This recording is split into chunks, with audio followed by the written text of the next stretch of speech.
شداد جس نے دنیا میں جنت بنا دی تھی. آپ کو اگر میں یہ تاریخ سناؤں تو حیرت ہوگی کہ ایک کشتی، میں آپ کو بتاتا ہوں، ایک کشتی میں سفر کر رہے لوگ، کشتی میں اچانک پانی چڑھ گیا اور دھیرے دھیرے کشتی ٹوٹ گئی اور طوفان کی نظر ہو گئی، جتنے تھے سب ہلاک ہو گئے. اس کشتی میں ایک ماں اور ایک بچہ. وہ بچہ صرف 4-5 دن کا تھا یا کچھ مہینے کا تھا. ماں جو ہے ایک تخت کو پکڑ کر کے اپنے بچے کو تخت پر لٹا دیتی ہے اور خود ڈوب جاتی ہے. اس کشتی میں کوئی موجود نہیں رہا. ایک بچہ 4 دن کا یا 6 دن کا وہ تخت کے سہارے بہتے بہتے کنارے تک آ کر لگ گیا. ایک قافلہ وہاں سے جا رہا تھا، انہوں نے بچے کو زندہ سلامت دیکھ کر کے اٹھا لیا. وہ بچے کو لے جانے والے لوگ اپنے گھر پرورش کرتے ہیں اور اس بچے کو ہی شداد کہا گیا ہے.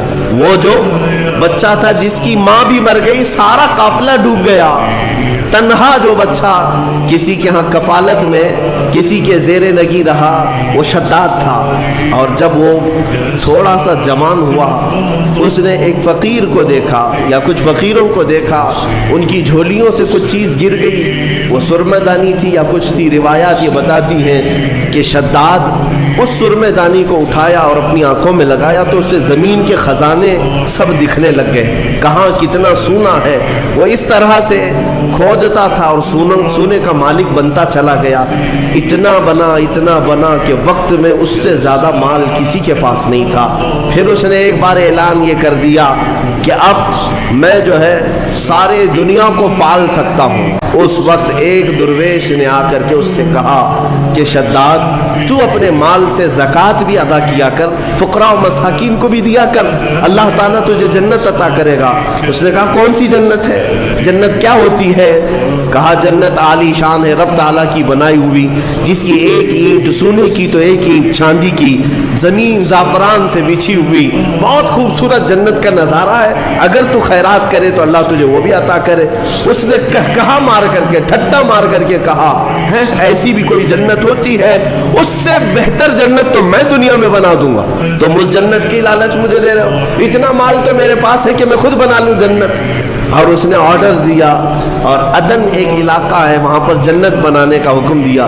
موسم ڈھونڈا گیا، ٹھنڈا موسم ہو، باغیچے لگائے گئے، دریا اس کے اندر نہریں بہائی گئیں اور پھر سونے اور چاندی کی اینٹوں سے محلات تعمیر کیے گئے، لگ گئے اس جنت کو بنانے کے لیے. پھر وہ وقت آیا کہ جب شداد اس کی اوپننگ کے لیے اپنے گھر سے نکلا، اپنے گھوڑے پر سوار ہو کر، طاقت کا نشہ، دولت کا نشہ، غرور کہاں لے جا رہا ہے؟ دنیا میں جنت بنایا ہے. گھوڑے پر بیٹھ کر کے جب اپنی بنائی ہوئی ہاتھوں کی جنت کو افتتاح کے لیے پہنچا، دروازے پر پہنچا نہیں تھا کہ گھوڑا ٹھوکر کھا کر گرا اور شداد نیچے جیسے ہی گرا چوٹ لگی اور وہیں اس کا دم نکل گیا، نہ اپنی جنت میں قدم رکھ سکا. اسی کو ارم کہا جاتا ہے.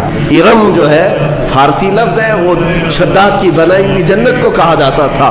عزیزان گرامی وقار، ملک الموت اسرائیل علیہ الصلوۃ والتسلیم سے میرے آقا صلی اللہ تعالیٰ علیہ وسلم نے سوال فرمایا تھا کہ اے اسرائیل، کیا تمہیں روح نکالنے کے درمیان کبھی ایسا لگا ہے کہ اس کی روح اچانک اس وقت میں نکالی جائے؟ تو حضرت اسرائیل علیہ السلام نے جواباً یہی 2 باتیں کہی تھی. ایک وہ وقت تھا جب پوری کشتی ڈوب گئی تھی اور ایک بچہ تخت پر لیٹا جا رہا ہے اور مجھے حکم ہو رہا ہے کہ اس کی ماں کی روح قبض کرو. کس کے سہارے اس بچے کو چھوڑا جائے گا؟ لیکن قادر مطلق کا حکم تھا، سارے لوگوں کی روح قبض کیا بچے کے علاوہ. یہ فرشتے کو تک نہیں حکم ہے کہ تمہیں اس کی پرواہ کرنے کی ضرورت نہیں، اس تنہا بچے کی کون نگہبانی کرے گا، اس کا حکم نہیں. ماں کی روح قبض کر لیا. اس وقت مجھے تعجب تھا کہ اس بھرے سمندر میں اس تنہا بچے کو دیکھے گا کون؟ لیکن پھر دنیا نے دکھایا کہ اس بچے کو صرف دیکھا نہیں گیا بلکہ دنیا کا سب سے بڑا امیر بنایا گیا. پھر آپ فرماتے ہیں دوسرا وہ وقت تھا جب اس نے اپنی پوری جمع پونجی خرچ کر کے جنت بنائی. دروازے پر پہنچنے سے پہلے مجھے حکم ہوا کہ اس کی روح قبض کر لی جائے.